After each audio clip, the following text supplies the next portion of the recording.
Welcome to Redefine the Circle, a podcast where we discuss all things pitching. I'm Ashley Sunshine, co-owner and head of pitching development at S2 Breakthrough. In this podcast, we're going to highlight topics that focus on how to maximize your pitchers now. We're going to discuss some of the trends that we've seen at S2 Breakthrough and talk about how we use data to create systems and training approaches that are specific to each pitcher. It's so important for us to continue to share this information and facilitate discussion within the pitching community so we can keep evolving as coaches and ultimately grow pitching into something it's never been before. Thanks so much for listening, and thanks for joining the quest to redefine the circle. Hi everyone, welcome back to Redefine the Circle. I'm Ashley Sunshine, co-owner and head of pitching development here at S2 Breakthrough. Today we are kicking off Series 6, episode number 1. I'm really excited about this series because in last series, Series 5, we spent a lot of time looking at 4D motion sports, the data that we get during our assessment process when it comes to the patterns that pitchers have within their motion, what their trunk is doing specifically, and really the influence that has over their levers, like their arm slot or the stride leg. And we spent some time going back and forth between video and between, again, that 4D data to have a much better understanding of what's happening within the motion and really what are patterns from the standpoint of those that are efficient and those that are not. Well, in this series, I want to go one step further and get a little bit more complicated in our storytelling because I want to pull specific examples. So one case study per episode to really dive into 4D data, talk about maybe some of the inefficiencies that we see, but then to go back and really link to something about that pattern or something about that pitcher specifically that actually gives them something elite. So I alluded to this a few times in last series, but it is so important that when we are going through our assessment process, we are not simply just trying to chase something generic. We're not simply trying to chase something cookie cutter or just one size fits all. We have to really first just see how all the pieces fit together. What does she do from a ball flight standpoint? How is that linked to her patterns? What are the types of things we want to preserve? What do we want to make sure we don't attack? And I think in order to really explain that story a little bit clearer, the best way to do it is to really go into these case studies. So as usual in these episodes, let's go ahead and turn to my computer. And we are going to start with this 4D here. We're going to start with this 4D and take a look at what are we seeing in this graph. So as usual, just like we talked about in Series 5, we have a graph of the pelvis here on the left and a graph of the chest here on the right. So what we're looking at here are the 3 planes of movement per usual. Red is rotation, green is the forward and back plane or like the load or posture plane. And then this hike or side to side bend is gonna be in blue. And so when I'm getting this picture rolling through, there's no doubt about it that what I can see right away is this is a very chest-led movement, chest-led load, chest-led motion overall. And here's how I know that. One, we're gonna hit this peak chest move long before we start to hit what we'd call the peak here of the pelvis. You can see there's almost like a plateau in the pelvis. Simultaneously, we can see that we're losing some pelvic control by looking at there being a loss of control in the red and blue lines here during that phase. That basically the primary way in which this pitcher is going to achieve her load is by really dumping that chest forward, and the pelvis really is almost not in the equation. So oftentimes when this happens as well, we'll see that the actual magnitude of load is way beyond what we're looking for. So normally we're looking at about 40, 45 degrees, and you can see this chest is sitting at 80. So that's a clear indicator, a very chest-led motion. I'm gonna stay on this 4D, and as I continue to scroll then, what we're gonna see is that as a result, the launch itself is gonna be also really anterior dominant. And here's what I mean by that. Even though this pitcher gets in really good posture, and I'm going to come back to that concept a little bit later in this episode, what we see is that rotation, the amount of rotation we typically see at this point when launch is being generated ground through hips. We see the body start to unravel rotation, usually somewhere around in the chest.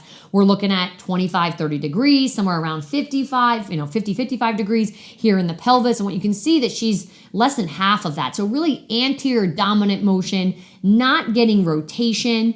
As we continue to get this picture to the top of her arm circle, her chest is just doing everything. So we can see, and I'll pull another graph in a bit here, that her chest, her pelvis is essentially just along for the ride. So she gets through her top of her arm circle, and then when she goes ahead and goes into delivery, really her decel patterns are still really neutral.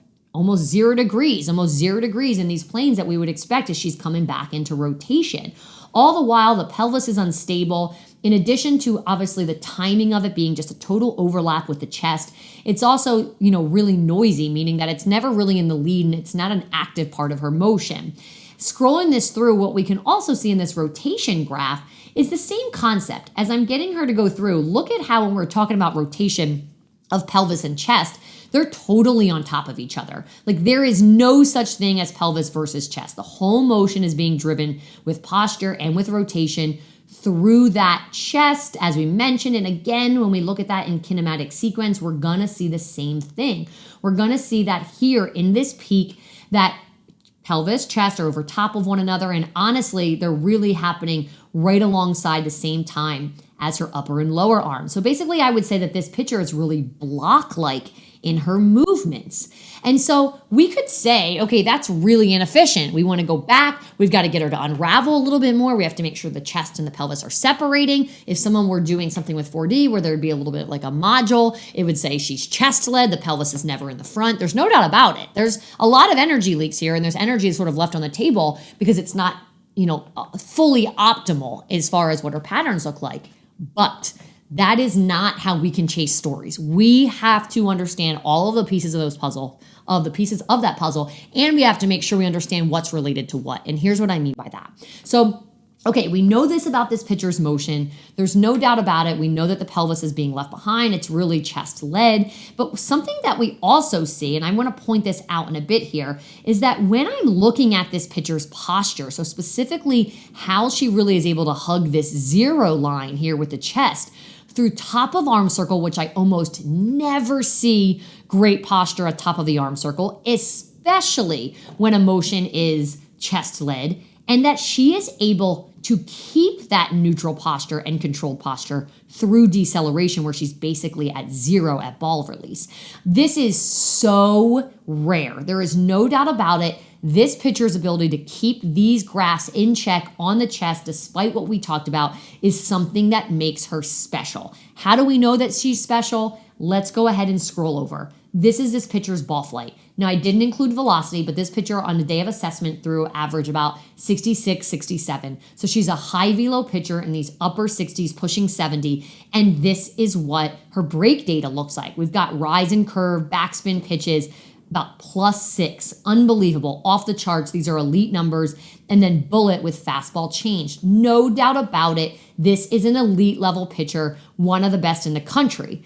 But she doesn't have optimal patterns, as we just talked about. So again, what's important to note is how does she do that? So the first thing that I mentioned was her remarkable ability to keep this steady when the chest is doing all the work. And so I'm going to scroll over a second screen here. And what I want to show is this is her initial assessment, even just coming off of the college level pitcher. She's in her senior year, the last year of her college career. And this is how she came in as far as a mover.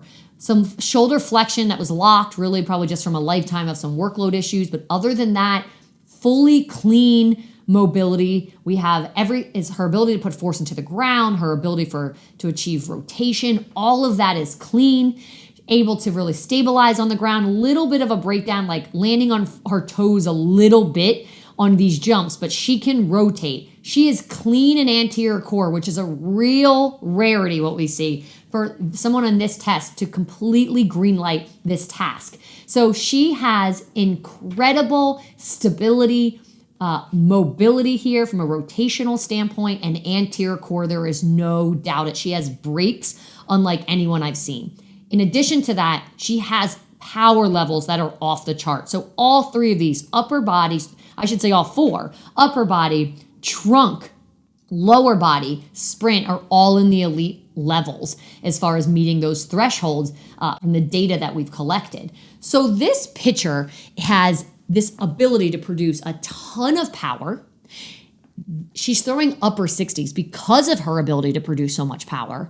And so what's important is that her motion essentially Are there a few miles per hour essentially maybe left on the table? If she got the body to unravel a little bit differently, yeah, maybe, but you're risking pulling away everything that she does great. So instead of just pointing out the types of patterns that essentially need to change, what we want to really understand is like, how does she get away with that? How does she become so elite? And are there things she sacrifices because of that? And I'm going to get into that topic in just a bit here when I talk about her arm action. My name is Carly Sewell, and I'm the Director of Strength and Conditioning for S2 Breakthrough. I'm thrilled to announce the release of my course. This is the first ever Strength and Conditioning course from S2 Breakthrough, and we're going to deep dive into my methods that have built a system of training elite softball players year-round. Hope you guys join me in it.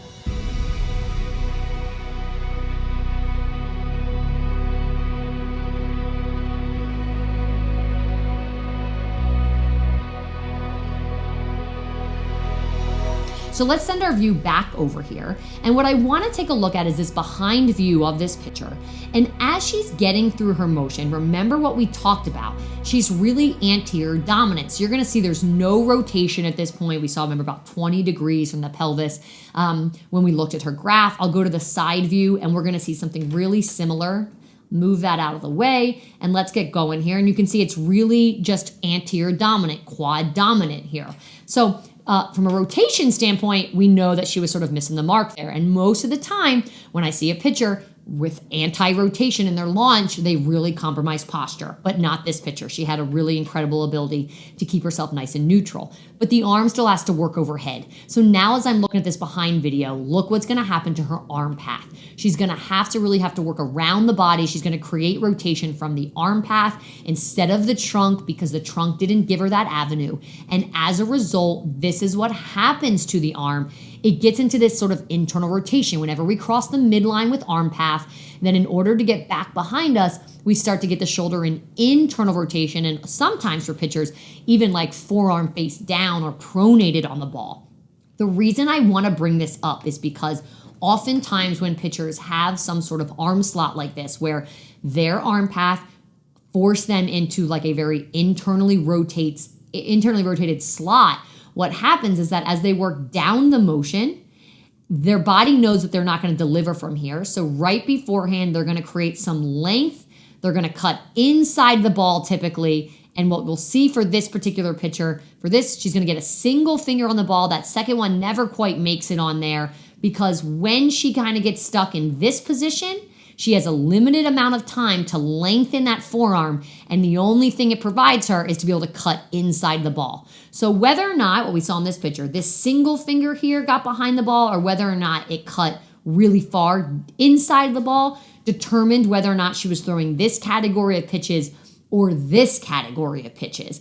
But those are her options based on the arm path that her trunk gives her. That is what she gets access to, and they're elite. There's no doubt about it. But the sacrifice to that certainly is if someone said, hey, we want this pitcher to be able to develop a -6 rise ball. Right now, based on her capacity and what she's doing, it's not there. It's not there because of what she does achieve. It's just sort of is limited, essentially. But it is elite, and that's important to note. So when we are going back to biomechanics, the story that I want to drive here is that this is initial assessment. Again, our job is not to say, here's where you can improve, here's where you can improve, here's where you can improve. Our job is to fully understand all the pieces of the story. Here is what she does well from a pattern standpoint and maybe has some energy leaks. However, here's what she gets away with. Here's why. Here's what it leads to in ball flight data. Here's where she's a little bit limited. And we have to weigh that out with what kind of athlete are we talking about? How elite are these pitches that she has? In this case, very, very elite. What stage of her career is she in? Is there any arm pain or injury history? And when in this case, arm pain was clear, no injury history as far as something that we needed to bring to the table on that day. In the last phase of her collegiate career, this is not the time to then unravel patterns to make them more efficient and give her more tools. This is about understanding what do we have to watch throughout the season. For this picture, we want to make sure that as workload is going on, that trunk control, anterior core does not bust. If that test starts to show us that this is busting, and now all of a sudden we're going to pair that arm, essentially that arm path, with poor posture, that is probably going to really take away with this pitcher's ability to control how she's unraveling that arm from bullet to backspin. And instead, some of those some of those backspin pitches might start to fade a little bit more into bullet. So watching that ball flight data, watching how her body's changing, making sure that her rotational capacity or that mobility, for example, stays clean.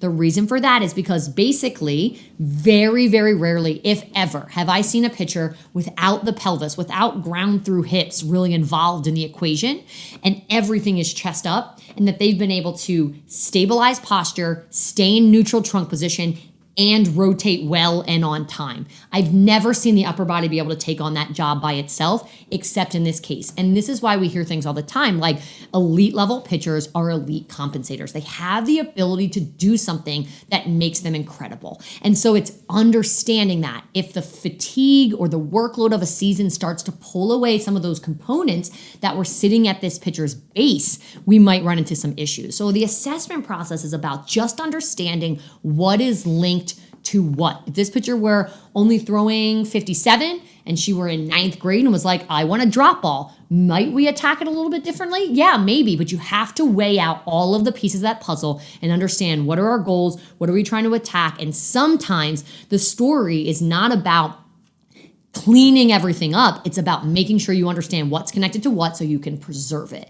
So I thought this was a great place to start. There's no doubt about it. In all of these, we're going to be looking at something, in all of these episodes, I should say, looking at something that makes a pitcher special to elite, and understanding that we can't make the assumption that just because that's the case, they're special, they're elite, that everything is smooth and perfect. Instead, it's usually some sort of strategy, some sort of compensation, something that they have at their foundation that really separates them. So know that when we're looking at biomechanics data. Certainly know that when you see a pitcher on TV that looks like she can accomplish, so much. What you have to understand is that her story is unique to her and only her. We can't go ahead and take a look at pitchers on TV and try to replicate what they do. In fact, many pitchers replicating exactly these patterns, it would really hold them back if they didn't have that a level of power that this pitcher brought to the table, probably a lot of it innately, genetically. So training, of course, adds to that, but a lot of times when we're talking about elite level powers, there's a level of genetics that sits at that foundation. So if we are going in trying to replicate patterns like that, we have to know that's not going to translate. So wanted to start off with that one. I thought it was a great one. It was really sort of like clean. We're going to be looking at a variety of examples, like I said, throughout this series, where we're really looking at pitchers, their ability to sort of get out of poor patterns because of something that's really unique to them, and why it ultimately makes them special, and why this assessment process is just key to understanding, again, what in patterns connects to ball flight. We never, ever want to separate those two components.